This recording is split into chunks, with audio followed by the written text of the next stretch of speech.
Hi, makikiupo lang sana ako. Okay. Teka miss, wala ka naman balak maglasing, di ba? Kala ko ba makikiupo ka lang? Bakit may mga alak? Dito na lang pala. Okay lang naman, di ba? Hoy miss, hindi kita kilala. Hindi rin naman kita kilala eh. At mukha ka rin namang mabait. Nag-iisa ka lang din naman, di ba? Oo, May girlfriend? wala. Okay, good. May lighter ka ba dyan? Bakit? Naninigarilyo ka? Mukha ba ako naninigarilyo? Anong oras na ba? 11:25 PM. May oras pa. Nasaan na? Oh, Thanks. cupcake. Gagawin mo dyan. Ano ba sa tingin mo? Yan. Happy birthday to me. Happy birthday to me. Happy birthday. Happy birthday. Happy birthday to me. Happy birthday, Sam. Cheers. Happy birthday. Thank you. So, may problema? Sabi nila mas okay daw magkwento sa taong hindi mo kilala.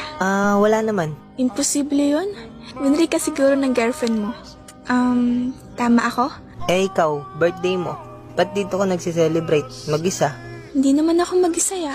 Bakit hindi mo kasama pamilya mo? Pamilya? Meron ba ako nun?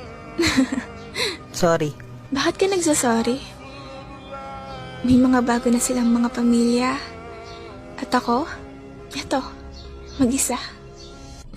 Akala ko nga makakasama ko sila ngayon eh. Pero katulad ng dati, wala. Hindi sila sumipot. At saka may boyfriend ako. Kaso yun, iniwan ako. Ang saya no?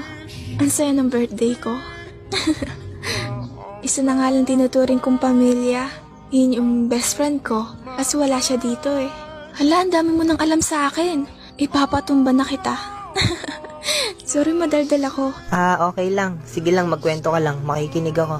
Pero okay ka lang ba? I mean, ang hirap kaya mag-isa. Buti nakakaya mo. Oo naman, kaya pa. Kinakaya. Eh ikaw naman magkwento. Hindi ko alam eh.